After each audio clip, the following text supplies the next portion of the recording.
get it wrong. It's obvious, like, some Korean pop songs do this, some songs from other Asian music industries do this as well.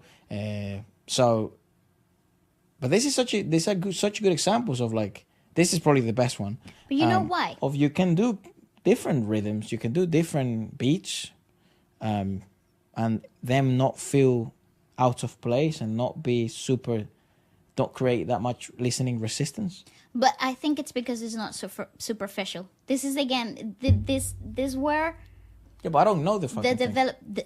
But here's the thing. The developers come to the bands with a already set out plot. Like, here's the story. How would you tell it? Do they have the opening ready, do you think? The sequence for the song. Or, like, at least the storyboard for this. I think they do. I think the manga already exists, so what they do is that they bring forward the storyboarding of the whole season, and then what actually happens, and then the bands or the composers come up with like a composition with it, and then the opening sequence goes on top of that. I wonder if they're super aware of the manga before, and, like, they're probably fans of it, to be fair, because it was so popular, right, from what I hear. But maybe the musicians, what is it, Eve? Maybe the band was sort of so, aware of it, or maybe they read it and stuff. Because in this particular song, you are actually hearing a lot of that duality, like Demon speaking and the Demon is like that R&B rap breakdown. Yeah, stuff. but you see, you understand it without even having to know much about it, which is why the song is so key. There's a key element to it, which is the story, like the roots of the song itself.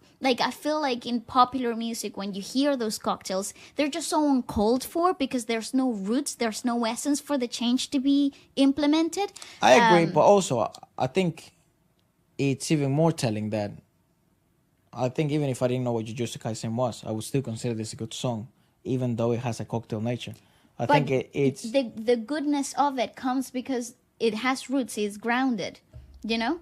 Like, you would understand the concept of the song without language or knowing the story behind it, because it's so well thought through. Like, nothing is superficial.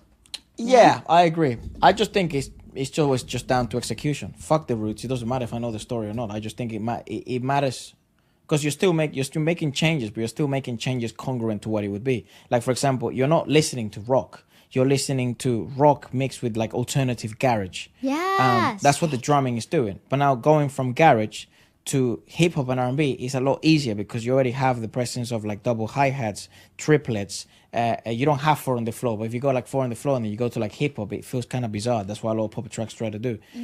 So I just think it's just down more to the musical composition and the execution rather than the roots. Because, again, if I had no fucking clue what Jujutsu Kaisen was, it would still feel cool. It would still sound cool. Yeah. I wouldn't know it's a demon talking. I would just think, oh, that was fucking quite dope. I just feel like the essence is so valuable. Like, it gives reason for a lot of these changes. Sure, but you can't presume everyone's gonna know. Oh, no, definitely. That's what I mean. Agree. So for a ignorant listener like me, well, I guess I'm not that ignorant because I'm aware of the thing.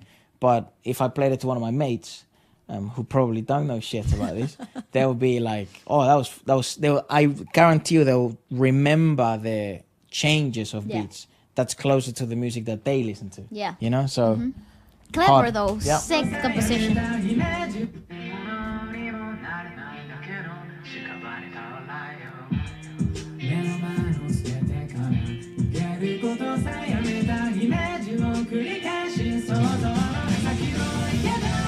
Rock Evolution.